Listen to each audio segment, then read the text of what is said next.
नमस्कार दोस्तों, मैं मोहित अवस्थी अपने channel study with Mohit sir में आप सभी लोगों का स्वागत करता हूं। दोस्तों, शार्ट में आपको मैं बताता हूं जो एग्जाम में आपके पूछे जाते हैं ध्वनि चैप्टर से प्रश्न। ध्वनि आप लोग जानते हैं, ध्वनि क्या है? एक प्रकार की ऊर्जा है, एनर्जी है जो किस रूप में चलती है, तो क्या बताएंगे? तरंग के रूप में चलती है। ध्वनि का संचरण या मूवमेंट किस रूप में होता है? तरंग के रूप में होता है। पूछा जाएगा तरंग क्या है, तो क्या बताएंगे? किसी भी माध्यम में उत्पन्न विक्षोभ को या डिस्टर्बेंस को क्या कहते हैं? तरंग कहते हैं, है ना? क्या कहते हैं? तरंग कहते हैं। ध्यान रखिएगा, ध्वनि को चलने के लिए किसी न किसी माध्यम की आवश्यकता होती है, मीडियम की आवश्यकता होती है। बिना माध्यम के ध्वनि संचरित नहीं हो सकती है, इसीलिए स्पेस में ध्वनि जो है वो नहीं चल सकती है। इसीलिए क्या पूछा जाता है और बताया जाता है कि चंद्रमा पर दो व्यक्ति आपस में बातचीत नहीं कर सकते हैं क्योंकि वहां पर कोई माध्यम नहीं है।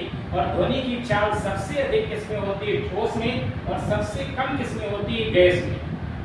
सबसे कम किसमें होती है, तो क्या बताएंगे? गैस में होती है।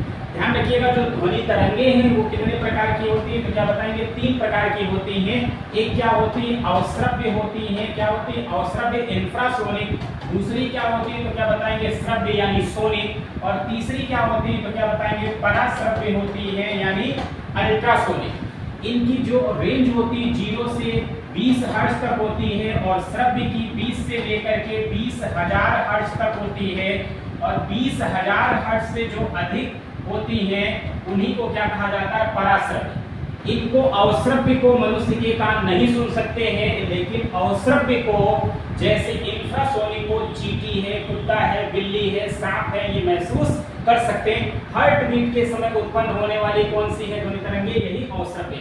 श्रव्य को मनुष्य सुन सकता है, पराश्रव्य मनुष्य के कानों के लिए सुना ही नहीं। इसके आगे नेक्स्ट क्लास।